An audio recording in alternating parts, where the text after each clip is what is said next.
نحمده ونصلي على رسوله الكريم اما بعد فاعوذ بالله من الشيطان الرجيم بسم الله الرحمن الرحيم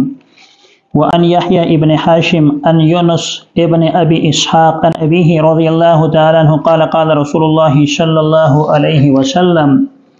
كما تقولون كذلك يعمر عليكم صدق اللہ العلی العظیم۔ حضرت یحییٰ ابن حاشم حضرت یونس ابن اسحاق سے اور وہ اپنے والد سے نقل کرتے ہیں کہ رسول کریم صلی اللہ علیہ وسلم نے فرمایا جیسے تم ہوں گے ویسے ہی تمہارے اوپر حکمران مقرر کیے جائیں گے۔ اس حدیث شریف میں رسول اللہ صلی اللہ علیہ وسلم نے اس بات کی صراحت فرمائی ہے اور امت کو اس بات سے باخبر کیا ہے کہ جیسے تم عمل کرو گے ویسے ہی تمہارے اوپر اللہ تبارک و تعالی حکمران مسلط فرمائیں گے۔ یعنی اگر تم اچھے عمل کرو گے تو اللہ تبارک و تعالی تمہارے حکمرانوں کو بھی تمہارے لیے اچھا بنا دیں گے، اور اگر تم برے عمل کرو گے تو اللہ تبارک و تعالی تمہارے برے اعمال کی وجہ سے تم پر ایسے حکمران مسلط فرمائے گا جو تمہاری مرضی کے خلاف ہوگا اور جو تمہاری خواہشات کے خلاف چلیں گے اور تمہاری ضرورتیں ان سے پوری نہیں ہوں گی۔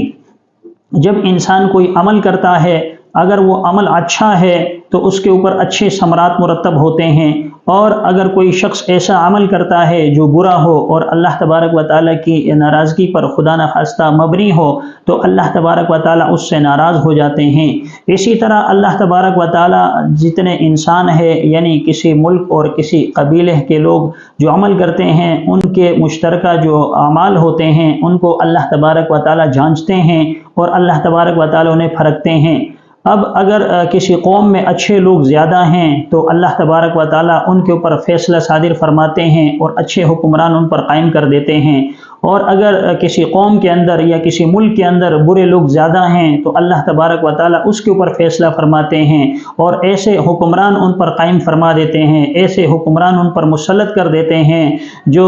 ان کی خواہشات کو رونتے چلے جاتے ہیں، جو ان کی ضرورتوں کو پس پشت ڈال دیتے ہیں اور ظلم اور جبر کے ساتھ ان کے خلاف وہ فیصلہ آور ہوتے ہیں، اور طرح طرح کے ذریعے یا یوں سمجھ لیجئے کہ بہت ساری چیزیں ایسے مسلط کر دیتے ہیں جس سے اس قوم کو نقصان پہنچتا رہتا ہے، اور قوم جو ہے وہ مایوسی کا شکار ہو جاتی ہے اور قوم جو ہے پریشانی کے اندر مبتلا رہتی ہے تو ان کے گناہوں کی وجہ سے۔ اسی طرح جو بھی قوم ہوگی اور جہاں بھی کوئی قوم اچھے اعمال کرے گی تو اللہ تبارک و تعالی اچھے اعمال کی بنا پر ان کے اوپر اچھے حکمران مسلط فرمائے گا۔ رسول اللہ صلی اللہ علیہ وسلم نے ایک دوسری جگہ فرمایا کہ اللہ تبارک و تعالی ارشاد فرماتے ہیں کہ بادشاہوں کے دل وہ میرے دو انگلیوں کے مابین ہیں، میں جب راضی ہوتا ہوں تو انہیں لوگوں کی طرف پھیر دیتا ہوں اور وہ لوگوں کی پریشانیاں اور لوگوں کی مشکلات کو حل کرنے کا ذریعہ اور سبب بن جاتے ہیں، اور جب میں لوگوں سے یعنی اپنی مخلوق سے ناراض ہو جاتا ہوں اور خفا ہو جاتا ہوں تو میں انہیں دوسری طرف موڑ دیتا ہوں جن کی وجہ سے میری مخلوق پریشان رہتی ہے اور وہ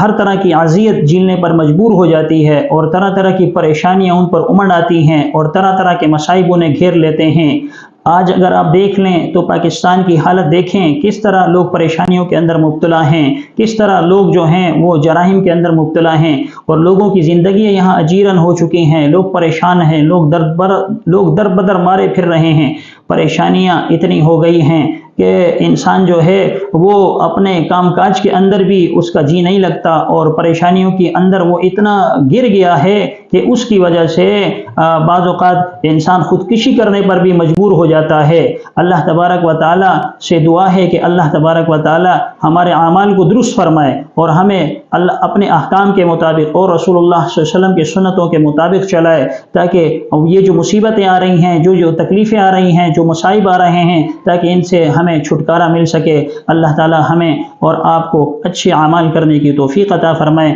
آمین۔ وآخر دعوانا ان الحمد للہ رب العالمین۔